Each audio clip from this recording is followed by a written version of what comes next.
Hi, everyone. Today is Saturday, October 10th, and welcome to the Morning Brief. This is the channel to get your second stimulus and pandemic news update in a clear and concise summary.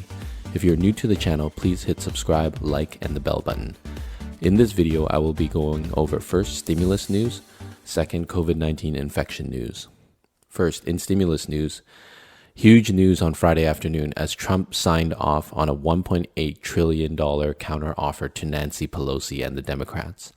This proposed deal is the highest dollar amount brought to Pelosi and the Democrats ever since the second round of stimulus has been stuck in deadlock negotiations for months.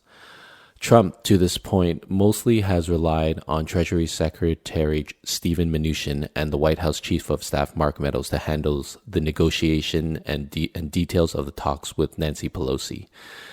However, the $1.8 trillion figure is up from the $1.6 trillion offer earlier this week. And although it remains below the $2.2 trillion bill passed by the House Democrats, Pelosi has been stated publicly as unwilling to go below the $2 trillion mark in negotiations up to this point. There remains optimism that a deal can be struck in the next week or so. Trump was quoted on Friday as saying, "I would like to see a bigger stimulus package, frankly, than either the Democrats or Republicans are offering." Trump said this while being interviewed on the Rush Limbaugh show.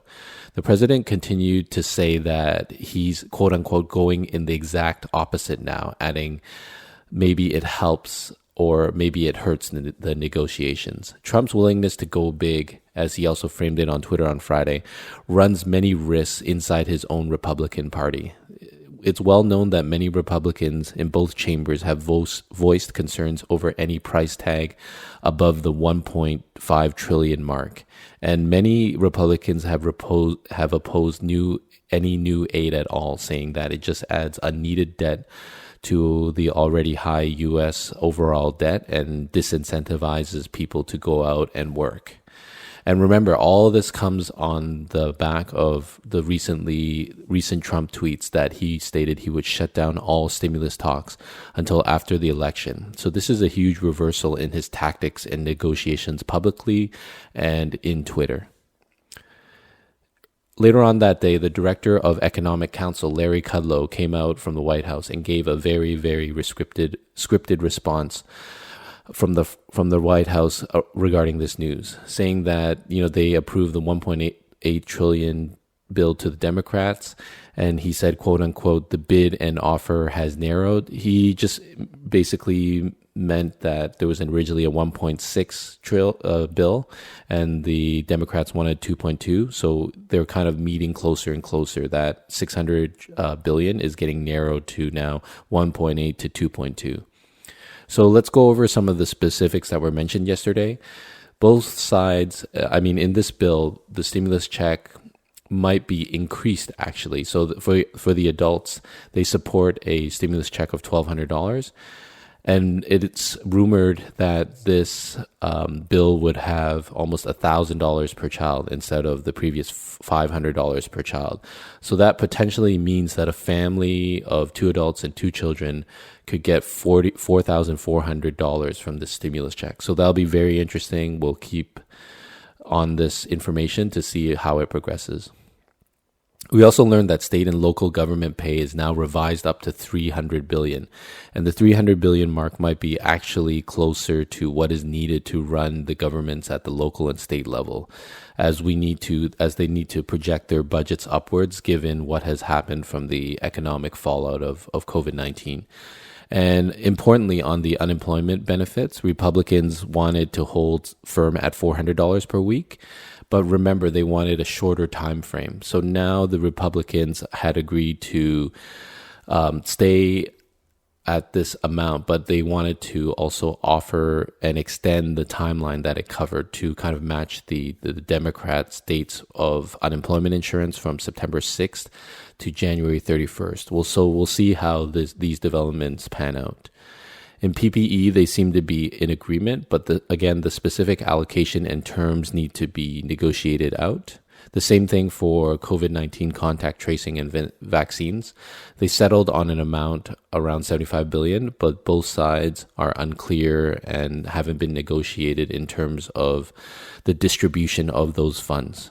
And Pelosi has publicly stated many times that the actual legislative language, this means where the language that will direct the funds specifically, is the most critical aspect of this deal.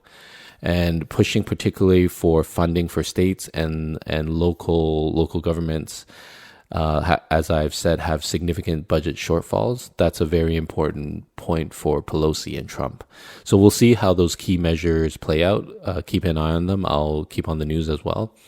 And let's go over some reactions and quotes from key players. So yesterday, we also learned that Senator Lindsey Graham refused a COVID-19 test, so that changed the format and delayed his debate in South Carolina. So Lindsey Graham, he's in a tight race for his seat, so this adds further controversy for that state. However, he did come out and support Trump's new $1.8 trillion bill. Senator Ted Cruz also said publicly that he supported the $1.8 trillion bill. So already we have a few Republican senators basically say that they support the new $1.8 trillion bill. We also heard Mitch McConnell chime in, however, in a negative way. He was quoted in the media as saying the situation is kind of murky, and I think the murkiness is a result of the proximity to the election. McConnell told reporters in Kentucky yesterday, quote unquote, and everybody is trying to elbow for political leverage. I'd like to see us rise above it like we did in March and April, but I think it's unlikely in the next 3 weeks. So with his quote, he's just adding a little bit of realism. But I think with the 1.8 trillion counteroffer, we're going to see something hammered out in the next week or two. With Trump reversing 180, that's a very rare strategic move on his part. Okay, on to the COVID-19 news. There was big news in terms of the next presidential debate being affected by COVID-19. So the October 15th presidential debate is canceled amid concerns over Trump's COVID-19 testing results and status. The Nonpartisan Commission on Presidential Debates confirmed on Friday that afternoon that the October 15th physical debate would be scrapped.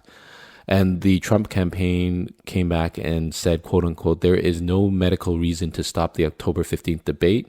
And Trump kind of ridiculed the commission's decision. And he basically said the president had called for the new planned format, like basically a town hall format. He called it ridiculous and we should go on with the debate. However, the third debate scheduled for October 22nd in Nashville, Tennessee is still on as of now. And Trump says he's no longer taking any coronavirus treatment drugs such as remdesivir or the dexamethasone. And he reportedly does not know his own testing results, and he does not want to release them to the public. As he stated, his medical conditions and records are private information. So that's it for now. It's Saturday. I hope you enjoy your weekend. Thanks for watching. Hit subscribe. See you next time.